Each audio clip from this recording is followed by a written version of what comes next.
Hello வணக்கம். இது உங்கள் சிவி ஒன்று சொல்லணும். எப்படி இருக்கீங்க? இப்போ பார்த்தீங்கன்னா ஒரு சம்பவம். அதுக்கு முன்னாடி காலை வணக்கம். ஸோ என்ன சம்பவம் அப்படின்னு பார்த்தீங்கன்னா, நைட்டு கிட்டத்தட்ட நம்ம வந்து தூங்கும்போது 12 மணிக்கு மேலே ஆகிப்போச்சு.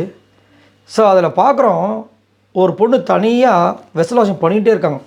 இதே மாதிரி ஒரு சீன் தான் போன வாரமா அந்த ஸ்கூல் டாஸ்கில் வார்டனாக இருக்கும்போது பண்ணாங்க. அதுக்கு முன்னாடி வாரம் தான் அது வார்டனாக இருக்கும்போது பண்ணது. போன வாரம் நத்தக்கண்ணி இந்த பொண்ணை வச்சு செய்கிறாங்க. அதாவது நேற்று நாள் ஃபுல்லாகவே அந்த பொண்ணுக்கு ரொம்ப கஷ்டமான நாள் தான் சொல்லி ஆகணும். ரொம்ப கொடுமைங்க. ஏன்னா காலையில் ஒரு ஜாலியான ஒரு டாஸ்க் முடியுது. அதில் அந்த பொண்ணு வக்கீல இறங்குது. சூப்பராக பண்ணுச்சு. எவ்வளோ அழகாக பண்ணுச்சு யோசிச்சு பாருங்கள். அதை சொல்லி முடித்தோடனே அப்பாவுக்கு ஒரு நன்றி சொல்லி அப்படியே அந்த கவுனை வந்துட்டு, ஏன்னா அவங்க லாயர் ஃபேமிலி, அதனால் அதை அவரு கௌரவம், அப்பா இது உனக்கு தான் அப்படின்னு சொல்லிட்டு போனாங்க. ரெண்டாவது ஒரு கேஸு, அரோரா பண்ண கேவலமான கேஸு.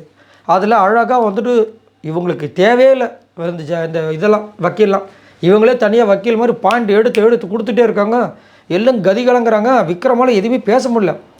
இந்த பக்கம் மடக்கணும், அந்த பக்கம் மடக்கினாரு, மடக்க முடியல. அதனால் வார்த்தையிலே விளையாடலான்னு பார்க்குறாரு, அப்பயும் முடியல. ஃப்ரேமிங் பண்ணுறீங்களான்னு சொல்லிட்டு ஒரு வார்த்தையை வச்சு அவங்களே மடக்கினாங்க. எல்லாம் முடிஞ்சு கடைசியில் வந்து பார்த்தா எல்லா பாயிண்ட்டையும் சொல்லிட்டு கனி வந்து டப்புன்னு அரோரா பக்கம்ட்டாங்க. சாண்டா டென்ஷன் ஆகிட்டாங்க. ஆனால் இதுக்கு ஒரு பெரிய மைனஸ் பாயிண்ட் என்னன்னா, கமருதீன் நம்பினாங்க. இது எவ்வளோ பெரிய அடி பாருங்கள், யோசிச்சு பாருங்கள். இந்த பொண்ணுக்கு நேற்று நடந்த விஷயங்களை பாருங்கள். கமருதீனை நம்பி இவங்க பாயிண்ட்ஸில் எடுத்து கொடுத்தா கமருதீன் அங்கே பெருசாகவே பேசலை. அந்த இடத்துல மேபி எஃப்ஜேவோ சபரியோ இருந்தோன்னா பிரித்து மேய்ஞ்சிருப்பாங்க. விக்ரமெலாம் தான் அவ்வளோதான், அந்த கேஸே க்ளோஸு. அந்த மாதிரி ஒரு சம்பவம். அதனால தான் அரோரா அப்படியே கரெக்டாக விக்ரம் பிடிச்சிட்டாங்க. விக்ரம் மட்டும் வெளியே இருந்திருந்தாருன்னா எப்படியோ அவங்க தான் சூஸ் பண்ண போகிறாங்க வச்சுக்கோங்க. சொல்கிறேன் நான்.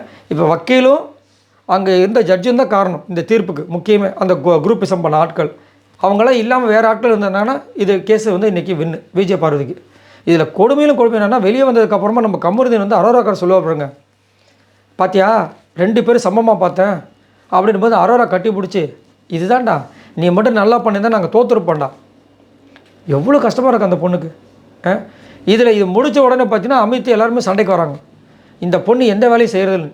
நேற்றும் வந்து வெசல் வாஷிங் பண்ணிச்சு ஃபுல்லாக. அந்த பொண்ணு காலையில் வந்து அந்த பாத்ரூமில் வந்து ஒரு சில விஷயங்களை பண்ணாங்க. அதுலேயும் திவ்யா கிட்ட சமத்திட்டு வாங்கினாங்க.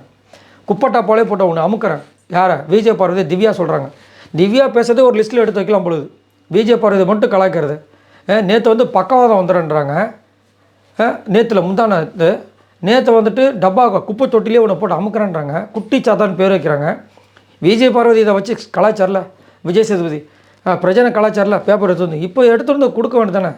இதெல்லாம் நீங்கள் சொல்லலாமான்னு கேட்கலாம்ல. விஜய் பார்வதி கேட்ட மாதிரி திவ்யாவை கேட்க மாட்டாங்க. இதே விக்ரம் பண்ணால் அதையும் கேட்க மாட்டாங்க. இதே விஜய் பார்வதி பண்ணால் அதை கண்டிப்பாக கேட்பாங்க. இன்னையா நடக்குது. இதில் வந்துட்டு எல்லா வேலையும் செய்யணும்னு சொல்லி கடைசியில் உட்காந்து ஃபீல் பண்ணி ஒரு பக்கம் தனியாக போய் அழுதுட்டாங்க ஒரு மாதிரி. அதுக்கப்புறம் வந்து நைட்டை வந்து இவர்கிட்ட கமருதீன்கிட்ட பேசும்போது கமருதீன் சொல்கிறார், இதுக்கு நம்ம பேசாமல் இருந்திருக்கலாம் போலக்குன்ட்டார். அதுவே அவங்களுக்கு ஹர்ட் ஆகிடுச்சு.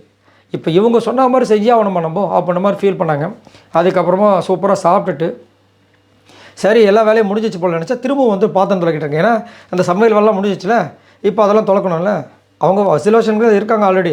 பட் சொல்கிறேன் நான், அவ்வளோ வேலையை செஞ்சு முடித்தா கடைசியில் அவங்க சொல்கிற விஷயங்கள் என்னென்னா, ஈஸியாக குற்றம் நினச்சே இல்லை, என்னத்தை வேலை செஞ்சு கிழிச்சிங்க, 4 பாத்திரத்தை வளர்க்கினா போதுமா? அமித் சொல்கிறாரு. சொல்லிட்டாங்க அவங்க, அமித் நீ என்ன வேணால் பண்ண, ஆனால் இந்த வார்த்தையை நான் மறக்கவே மாட்டேன் அப்படின்ட்டாங்க. பாவமாக இருந்துச்சு. சரி, இதை பற்றி உங்களோட கருத்துக்களை சொல்லுங்கள். மறக்காமல் கமெண்ட்ஸ் பண்ணுங்கள். பாய் நண்பர்களே.